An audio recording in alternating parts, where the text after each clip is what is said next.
She wasn't the kind of woman you'd expect to find in a room full of men like that. Not because she didn't belong there. She belonged there more than most of them did.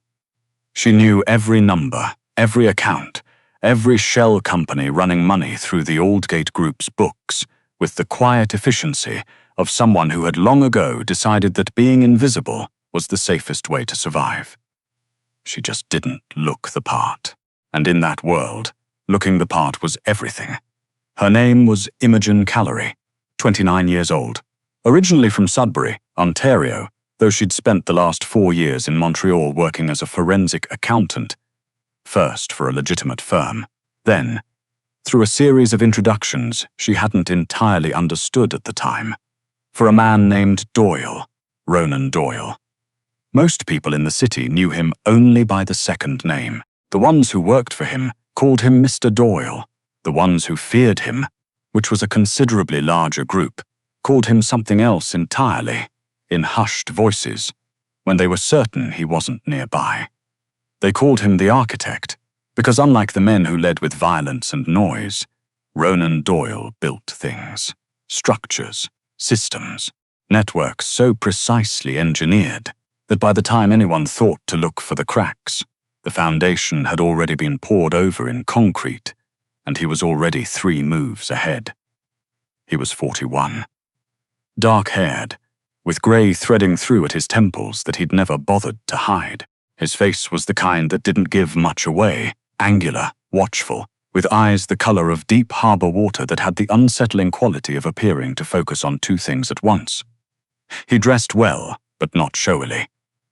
A man who understood that real power didn't announce itself. Imogen had worked for the Aldgate Group for 14 months. She had never once had a conversation with Ronan Doyle that lasted longer than 3 minutes. He gave her files. She returned them reconciled. He told her when numbers needed to move. She moved them without asking why. It was a good arrangement as far as arrangements in her position went. She stayed quiet. She stayed useful. She stayed small.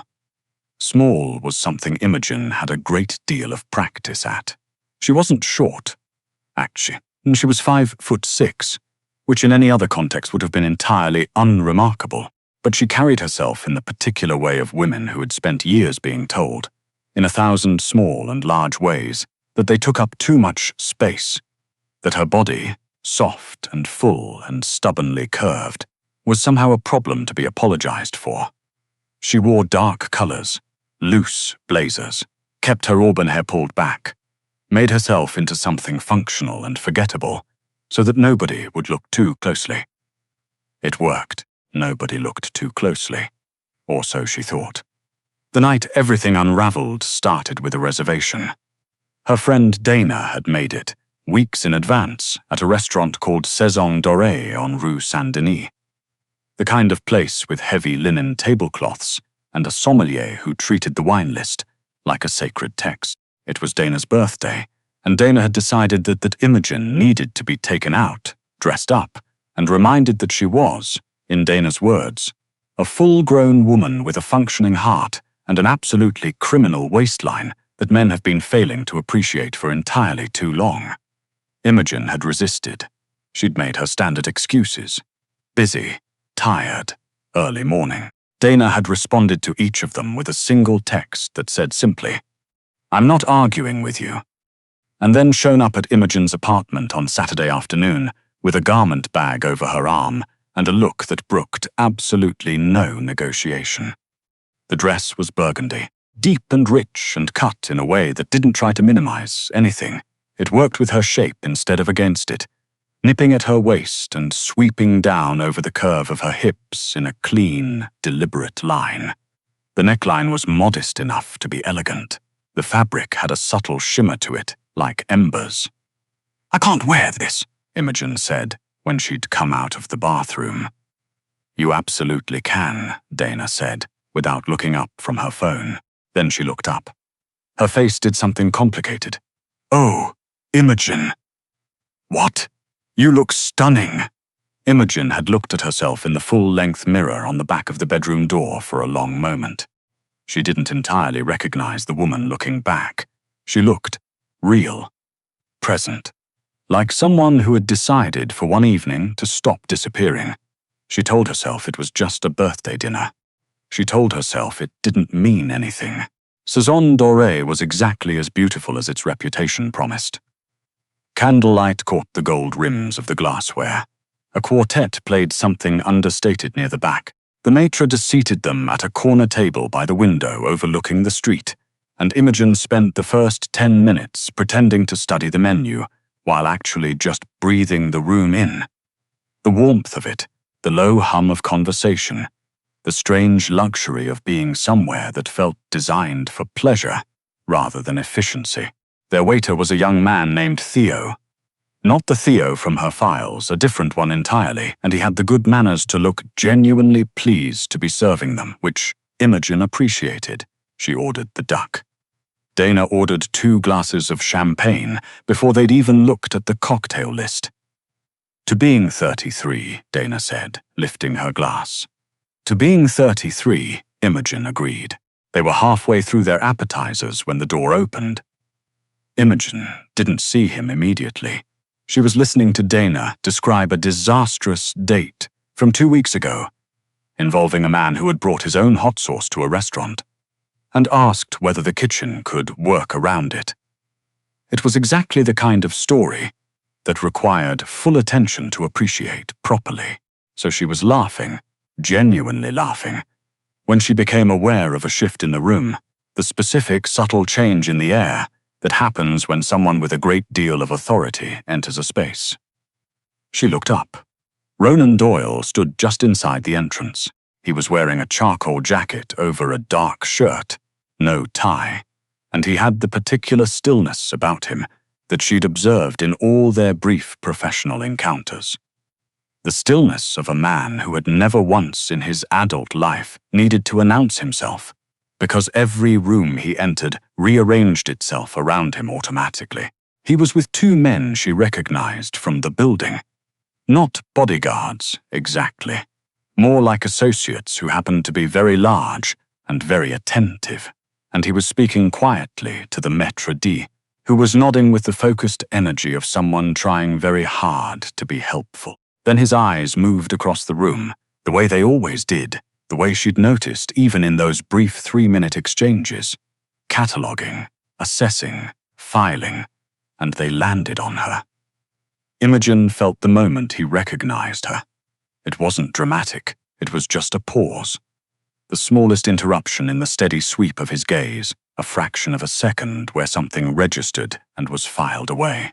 Then he looked back at the maître d' and said something else, and was led toward a table on the far side of the room. "You just went completely pale," Dana said. "My employer is here." Dana swiveled slowly, with what she clearly imagined was subtlety. "Which one?" "Don't look, the scary one with the jaw. Dana, I'm not looking. I'm not looking." Dana turned back, her eyes bright. "Is that the one you work for?" "The one you never actually tell me anything about. I work in financial services." "Imogen, I reconcile accounts." "Imogen, that man just looked at you like you were a document he needed to read very carefully."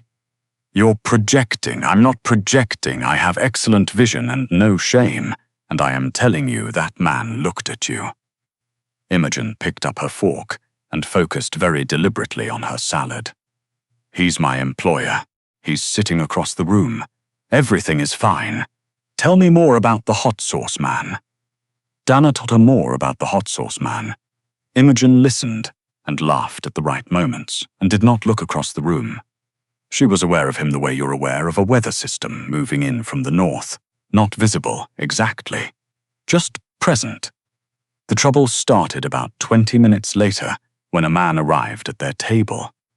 Not Ronan Doyle, a different man entirely, someone Imogen had never met, tall and conventionally handsome in an inoffensive, catalogue model sort of way, with close-cropped sandy hair and an open, easy smile. He introduced himself as Marcus Elford. He said he'd noticed them from the bar and wanted to buy them each a drink, if they were open to it, and he said it so straightforwardly and without any particular edge that Imogen's standard issue wariness didn't quite know what to do with him. Dana, to absolutely no one's surprise, said yes immediately. Marcus sat down. He was a structural engineer from Vancouver, in Montreal, for a conference. He had a self-deprecating sense of humor and knew when to pass the conversation. He made Dana laugh twice in the first 5 minutes, which was its own kind of credential. He also, Imogen realized with a slight sense of disorientation, was talking to her. Not performing for Dana with Imogen as audience, but actually directing questions at her, listening to the answers, following up. Financial services, he said. What does that actually mean day to day? Numbers, she said. A lot of numbers. Do you like it? She considered the question honestly, which was unusual. I'm very good at it, she said. That's not the same thing, but it's not nothing. He nodded like that was a real answer. That's fair. I feel that way about load-bearing walls sometimes. She laughed.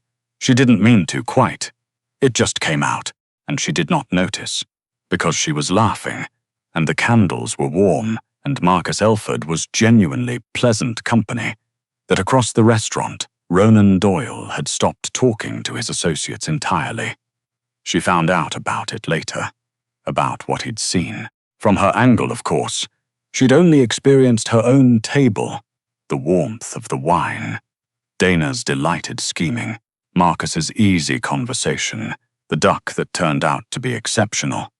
She hadn't seen the way Ronan Doyle's jaw had tightened when the other man sat down.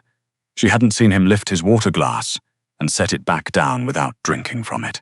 She hadn't seen the way one of his associates had said something, probably asking whether everything was all right with the meal. And Ronan had looked at the man with an expression that suggested the question was so profoundly beside the point that he wasn't going to dignify it with a response. What she experienced was this. At approximately 9:30, she excused herself to find the restroom. The restrooms at Saison d'Arrêt were down a short hallway at the back, past a row of framed botanical prints in narrow gold frames. Imogen was studying one of them absently, a pressed fern, she thought, or something like it. When she became aware that she was not alone in the hallway, she turned. Ronan Doyle was leaning against the wall 3 feet away, hands in his jacket pockets, watching her with that harbor water gaze she had never once successfully decoded. "Mr. Doyle," she said, because she didn't know what else to say, and her training in these situations was that you acknowledged and stayed calm. "Calorie," he said. They looked at each other for a moment. Nice say anything for a moment. He didn't say anything for a moment. Then, who is he? She blinked. "I'm sorry. The man at your table." The question landed somewhere between professional inquiry and something else she couldn't immediately name. She processed it for a moment. Then something shifted, something quiet and a little dangerous, somewhere behind her sternum. "A structural engineer from Vancouver," she said evenly. "He's here for a conference. You know him. I met him about 40 minutes ago." Ronan's expression didn't change in any obvious way. It just compressed somehow. A small, controlled movement behind the eyes. "He's been watching you since you walked in.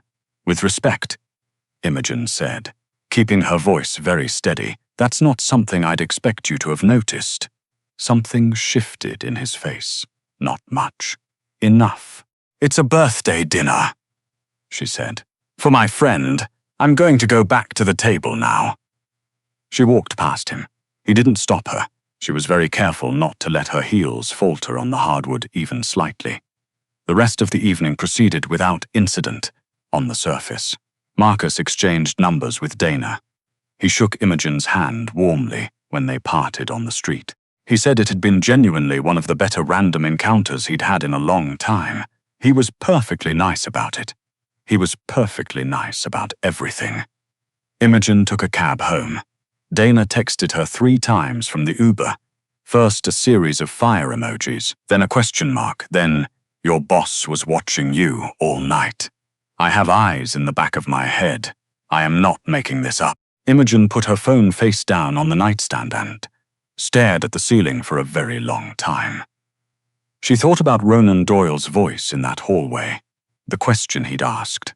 The 3 words that had not been professional inquiry at all, not even slightly, and that she had not been prepared for in any way her 14 months of careful invisibility had equipped her to handle. Who is he? She thought about the way he'd looked at her, not through her, at her. She turned the light off and told herself it didn't mean anything. She told herself that several more times over the following 4 days. On Wednesday morning, she arrived at the Aldgate Group offices at 8:45, the same as always, with a coffee from the place on St. Catherine that did the oat milk lattes properly. She took the elevator to the 7th floor. She settled at her desk. She opened the first of 3 files that had been left for her. At 9:15, she was summoned to Doyle's office. This was not, in itself, unusual. What was unusual was the way his assistant, who had clearly been doing this job for a great many years and had the serene unflappability to prove it, said it. Not, Mr. Doyle would like to review the Eastmount files when you have a moment, but Mr. Doyle would like to see you now. The now carried weight. His office was on the 9th floor, and it had the particular quality of rooms that have been designed by someone with money and discipline, understated, deliberate, not a single thing in it that wasn't supposed to be there. A wall of windows overlooking the grey-green curve of the river, a desk the size of a small country, and Ronan Doyle standing with his back to the door when she entered, looking out at the water. "Close the door," he said. She did. He turned around. He looked, if anything, slightly less composed than she had ever seen him, which was to say that he looked approximately 97% composed, instead of the usual 100. She noted this with the same careful attention she brought to anomalies in a balance sheet. "Saturday night," he said. "The restaurant. Yes, that's not going to happen again." She stood very still. "I beg your pardon," the man. His voice was level, but there was something underneath it. Something with edges. You don't know who he is. You don't know his connections. You don't know whether he was at that restaurant by coincidence, or whether he was there because he knew you'd be there. You don't know if that conference story is real. Imogen let her breath out slowly. "Mr. Doyle, with respect, my personal life is not personal," he said. "When you have access to the information you have access to, anyone who wants leverage over this organization could find a very efficient route through someone in your position." She thought about that. It was not an entirely unreasonable argument. Looked at from a certain angle, it was also, she was becoming increasingly certain, not actually the point. "Is that what this is about?" she asked. He held her gaze. Something moved behind those harbor water eyes, a current under the surface. "What else would it be about?" "I don't know," she said. "You tell me." The silence stretched. Outside, far below, a delivery truck moved along the street and was gone. "He wasn't good enough for you," Ronan Doyle said. It came out very quietly, like something that had been held in long enough that when it finally found its way out, it had lost the volume somewhere along the way. Imogen stood perfectly still. "He had no idea who you were," Ronan continued. And his voice was doing something she'd never heard it do. Not quite rough, not quite careful, somewhere suspended between the two. He was talking and smiling and doing everything correctly, and he had absolutely no idea that the woman across from him had rebuilt 3 separate revenue streams last quarter by finding a $6,000 discrepancy that every other accountant in this city had missed. He had no idea that you read people the way other people read text, that you've been watching every room you walk into for 14 months and filing the information away and never once used it for anything except doing your job. Imogen's throat felt strange. "You've been watching me." "I notice things," he said. "It's what I do. For 14 months. "Yes." She looked at him for a long moment. There was so much to unpack in this conversation that she didn't know where to start. She started at the periphery, because the center was too large. "For the record," she said carefully, "Marcus Elford was perfectly pleasant. I know. He was kind. He listened. He made me laugh. Ronan's jaw moved. I know. And you sat across a restaurant for 2 hours watching someone make me laugh, and your conclusion was that he wasn't good enough. Yes. That's a very interesting position, Imogen said. For a man who has spoken to me for a total of approximately 40 minutes over the course of 14 months. Something crossed his face. It was not guilt exactly, because she was not sure Ronan Doyle had a standard relationship with guilt, but it was something adjacent, an acknowledgement of something true. I know what I am, he said quietly. I'm not trying to pretend otherwise, and I'm not asking you to. He stopped. Started again. I'm not asking you for anything you don't want to give. But I need you to know that I see you, not what you're trying to make everyone see you. Imogen's hands, which she'd been holding loosely at her sides, had gone very still. I've been making myself invisible, she said. I know. You're extraordinarily good at it. A pause. I'm also extraordinarily good at seeing through it. The room was very quiet. This is a deeply unprofessional conversation, she said, mostly because she needed to say something to fill the space, to give herself a moment to understand what was happening inside her chest. Yes, he agreed. He didn't apologize for it. She looked at him. Really looked at him, the way she hadn't let herself look in 14 months of careful professional distance. The grey at his temples, the particular intensity of his attention, which she was realizing now had always been directed at her. Every time, she had simply refused to read it correctly. The way he was standing, which was the way Ronan Doyle never stood. Not composed, not armored, but open. Waiting. I want dinner, she said. His eyes sharpened. What? If you want to have a conversation about the things you've apparently been noticing for 14 months, Imogen said, keeping her voice very steady. You can take me to dinner, a real dinner, not a business meeting, not a file review, dinner. He looked at her for a long moment. Something happened in his face, a loosening so small she almost missed it, but it was there. Tonight, he said. Saturday, she said. I have work to finish. The corner of his mouth moved. It was barely a smile. On Ronan Doyle's face, it was remarkable. Saturday, he agreed. She picked up the file she'd brought up with her, tucked it under her arm, and walked to the door. She paused with her hand on the frame. For the record, she said, without turning around, the duck was exceptional. She heard something behind her, a quiet sound, low and almost involuntary, that she was fairly certain, though she had no frame of reference, was Ronan Doyle laughing. She kept walking. Saturday arrived with the particular unhurried certainty of things that are inevitable. He picked her up at 7, not a car service, himself, in a dark grey vehicle that was understated enough to be conspicuous in its understatement, which was so deeply on brand for the man that Imogen almost said so. Almost. She was saving her best material. He looked at her when she came to the door. He didn't say anything for a moment. She was wearing a dark green wrap dress she'd bought that week, something Dana had texted 17 times about in the preceding 48 hours, and she'd left her hair down for the first time in. She counted, and found she couldn't quite remember the last time. You look, he started. Don't, she said. If you say something that sounds like something a man says in a film, we're getting back in that elevator, and this is over. He closed his mouth.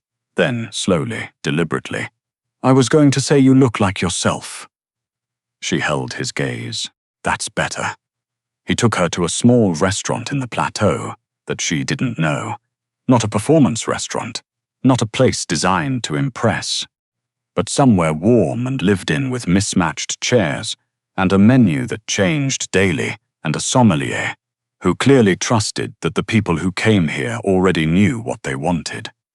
They sat at a table near the back, no associates, no shadow of the Aldgate group, hanging in the air between them. He was different here.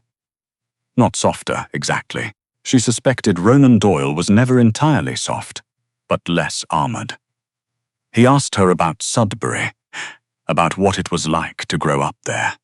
about how she'd ended up in forensic accounting, which she told him with the editing she usually applied to that story.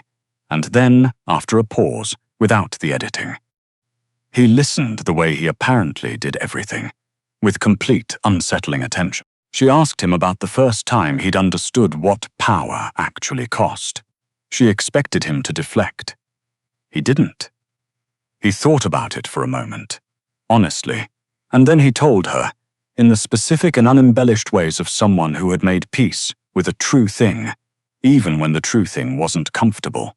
They talked for 3 hours. At one point, somewhere in the second bottle of wine, she said, "I've spent 14 months making sure nobody noticed me." "I know," he said.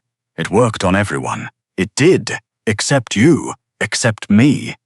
He turned his glass slowly in his hand. "I noticed you the week you started. You were in the Eastmount meeting and someone said something wrong. One of Gareth's people. I can't remember which one. And you were the only person in that room who knew it was wrong. I could see it on your face. Just for a second before you put it away." He paused. "I thought, there's someone paying actual attention." Imogen looked at him across the candle. "You never said anything. I was your employer. You are my employer." "Yes." His eyes found hers. "That's going to require a conversation. Several, probably." "Yes, Cess." She picked up her glass. "I'm very good at it and I find it genuinely interesting, and I'm not going to make myself smaller professionally just because this is happening." His expression did not change. "I know, good. I'd be irritated if you offered. I know that too." She smiled. It felt, she thought, like a real one, the kind that didn't perform anything, that just happened. "You're a very strange man, Ronan." "Yes," he said simply. "I've been told. I'm not complaining," she clarified. The corner of his mouth moved. That same almost smile she'd seen in his office, the one she was starting to understand was the truest version of it. Not performed, not deployed, just real. "Good," he said. Outside, Montreal moved quietly through its Saturday night. The candle between them burned down an inch, then another. Imogen Callery, who had spent 4 years learning to make herself invisible, sat in a warm restaurant with a man who had never once failed to see her, and understood, slowly, with the particular careful honesty she brought to all true things, that this was only the beginning of whatever they were about to build. She wasn't afraid of it. She was, she realized, something else entirely. She was ready.